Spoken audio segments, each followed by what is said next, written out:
Isabelle Maréchal. Avec son cœur de justicière, elle parle d'inégalité sans crainte. Bienvenue au service à l'auto. Votre voiture est prête? Prête à revenir la semaine prochaine. Ah, on a regardé votre voiture. Elle va bien, c'est juste qu'il faut changer la batterie. Et aussi la carrosserie, et aussi le devant, le pare-choc, là. Puis on a remarqué que peut-être le pare-brise, je sais pas, avez-vous vu votre pare-brise, un petit éclat? Puis, êtes-vous content? Oh mon Dieu! J'en reviens pas que j'ai fait ça. Je me laisse aller. Oui, on a du plaisir. C'est le service à l'auto. C'est l'occasion pour vous, bien sûr, de discuter avec notre spécialiste.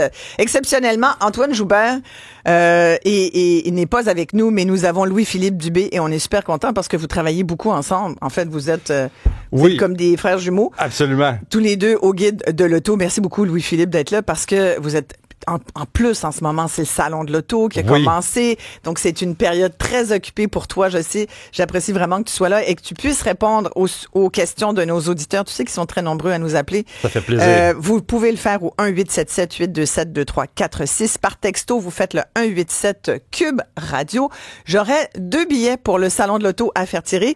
Et Louis-Philippe va vous poser une question quiz. À 2000 près, là, vous nous direz tout à l'heure. On va vous dire la question, pas tout de suite, plus tard, faut écouter. Mais si ça vous tente d'aller au Salon de l'Auto de Montréal, c'est un événement important qui se tient du 17 au 26 janvier. Beaucoup de choses à dire d'ailleurs sur l'industrie de l'auto. Puis cette semaine, sujet qui a retenu l'attention, ça a été le retrait des subventions fédérales sur les véhicules électriques, qui était un incitatif, Louis-Philippe, qui était effectivement... ça a été très couru. Les gens ont beaucoup aimé ça. Ça a beaucoup contribué à faire en sorte que des gens se tournent vers l'électrique. Comment t'as vu ce qui s'est passé cette semaine? Ça s'est fait un peu, j'allais le dire, sur les chapeaux de roue, c'est-à-dire que c'est comme, un bon qualificatif, exactement. Sur les chapeaux de roue, c'est que ça part tout croche. Oui, c'est ça. Ça a comme fini tout croche, finalement. Oui, écoute, vers la fin de l'année dernière, on réduisait les incitatifs provinciaux et on nous avait annoncé que tranquillement, le programme Le Roulet Vert allait prendre fin dans les prochaines années. Et il y a eu un problème, on a manqué de fonds du côté du provincial et après ça, on a mis sur pause là à partir du 31 janvier jusqu'au prochain budget. On a fait une suspension de ces incitatifs provinciaux. Fait que ça, c'était déjà un problème pour une période de l'automobile qui creuse un peu en janvier. Ouais. Et puis là, le fédéral est arrivé avec une suspension également jusqu'au 31 mars 2025. Ça, c'était vendredi dernier. Et puis lundi, un ou 2 jours après, on dit que on enlevait complètement les incitatifs immédiatement. Oui, exactement. Donc, on va se le dire. C'est un peu sauvage quand même comme façon de faire. Oui, absolument. Puis on va se le dire, pour tout le monde à la maison aussi, c'est que ces incitatifs-là, on est d'accord sur le fait qu'ils devaient à un moment donné être réduits, à un moment donné être retirés, parce que l'industrie des véhicules électriques doit voler de ses propres ailes. On peut pas toujours vendre des véhicules au gouvernement comme ça avec des incitatifs importants. Par contre, c'était un élément clé pour l'adoption des véhicules électriques au Québec. On avait encore de besoin. Et qu'est-ce qui est terrifiant un peu, c'est que ça a été fait d'une manière si soudaine et si désorganisée, là, je vais dire, parce que justement, si on dit ça le vendredi puis le lundi on change d'idée, c'est désorganisé. Et puis, l'industrie automobile, ça bouge pas très vite. Hein. C'est une industrie lourde, ça prend du temps, de la planification. Nos concessionnaires ont besoin du temps pour planifier. On avait, à la fin de l'année, un peu bourré là, les cours des concessionnaires de véhicules électriques, justement parce qu'on profitait d'un engouement au Québec, un engouement très spécial au Québec. Là, juste à la fin de l'année, c'était un véhicule sur 3 qui était vendu au Québec, qui était soit hybride rechargeable ou électrique. Donc, on avait ce momentum-là. Et puis là, le gouvernement, il y a un cafouillage qui se passe, puis on perd ce momentum-là, puis je trouve ça vraiment dommage. Écoute, on a vu des clients, puis ça fait la une du Journal de Montréal, on a vu des clients qui arrivaient prendre possession de leur voiture, puis qui se faisaient dire, finalement, ça va vous coûter 5 000 de plus. Ouais. On a vu des constructeurs, d'ailleurs... reprendre la balle au bord, là. Compenser en disant, attendez, non, oubliez, on va le mettre, là, on va vous baisser le prix. Parce que ce qui a fait dire à certaines personnes, là, s'ils sont capables d'enlever 5 000 comme ça, c'est-tu parce qu'on se fait avoir le reste de l'année? Oui, ça, je peux répondre à ça, mais il y a des étapes dans l'acquisition d'un véhicule électrique également, quand on fait l'application, l'évaluation de l'admissibilité aux subventions, et puis c'est de la paperasse, c'est essentiellement à faire avec le gouvernement. Et puis là, avec une annonce aussi soudaine, on était entre deux dans plusieurs transactions. Donc, les concessionnaires savaient pas quoi faire nécessairement parce qu'il faut attendre.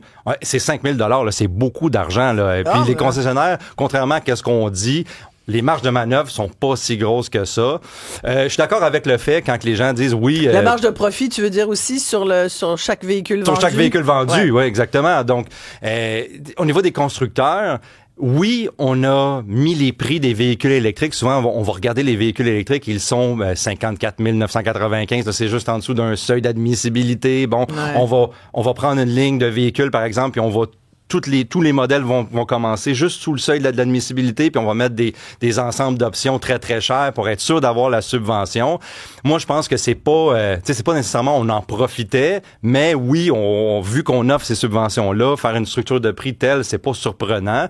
Par contre, développer des véhicules électriques, ça a coûté très cher aux constructeurs. L'industrie a dû se tourner très rapidement parce qu'on a mis des quotas de vente aussi au Canada, dans plusieurs pays, que les constructeurs doivent s'ils vendent des véhicules au Canada, doivent vendre tant de pourcentage de véhicules électriques et hybrides rechargeables. Donc, développer les technologies, acquérir les véhicules, les commercialiser et convaincre les gens que c'est des véhicules qui sont bons. Puis des fois c'est le cas, des fois c'est moins le cas.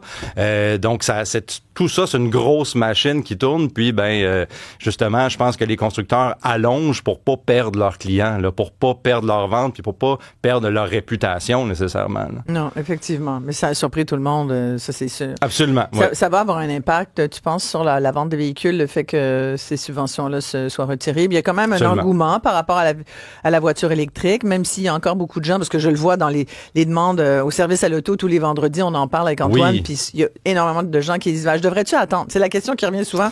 Devrais-tu attendre? Je veux avoir plus d'autonomie dans 2 ans sur mes batteries? Est-ce qu'ils vont améliorer? Il y a cette espèce de discours genre « je suis pas encore sûr. » Moi-même, je suis un peu là-dedans aussi, comme tout le monde. Je regarde ça puis je me dis peut-être encore une couple d'années. Il y a une série de bonnes nouvelles là. Par exemple, le provincial a dit qu'elle allait reprendre la subvention au 1er avril. Donc, le budget, là, on a renouvelé les fonds de cette subvention-là. Donc, ça, c'est quand même important. Penses-tu qu'ils vont vraiment le faire? Oui, ça a été. Oui, je pense que oui. Mais encore là. Mais pourquoi l'avoir enlevé 2 mois? Parce qu'on revient à cette question-là. Question de budget, un manque de planification flagrant. C'est comme, je vais dire, oui, on reprend la subvention au 1er avril, mais ce matin, je pensais, mais tant qu'on manque pas de fonds, autant que pas tant de monde la demande, parce que c'est ça qui est arrivé. Dans les communiqués de presse du gouvernement, c'était le programme a été si populaire qu'on a manqué de fonds, mais oui, OK, est-ce que cette année, les gens on va manquer de fonds aussi avant l'an prochain? Qu'est-ce qui va arriver? Donc, c'est pour le consommateur, OK, oui, quelqu'un qui veut l'acquérir immédiatement peut prendre la décision, mais pour l'ensemble de l'industrie, les concessionnaires, etc., l'approvisionnement, ça peut affecter le choix qu'on va avoir si les constructeurs et les concessionnaires peuvent pas planifier. Donc, ça se peut que les véhicules soient moins disponibles, soient pas là, etc. Puis là, ça cascade toute une autre série de problèmes.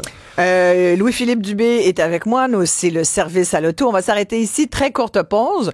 Au retour, j'ai toujours 2 billets à vous offrir pour le salon de l'auto qui s'ouvre à Montréal jusqu'au 26 janvier. C'est au Palais des Congrès. Il y a évidemment les voitures les plus populaires en 2025. Louis-Philippe va nous en parler. Il y a la collection de Luc Poirier, si vous voulez voir des voitures que vous pouvez pas vous payer. Qui est plus grosse que jamais, d'ailleurs, là, comme collection. Là, c'est magnifique. Et nous aurons notre question quiz pour gagner ces fameux billets. On revient tout de suite après. En attendant, texto 187 Cube Radio et vous pouvez nous parler et parler à Louis-Philippe en faisant le 1-877-827-2346. On revient tout de suite.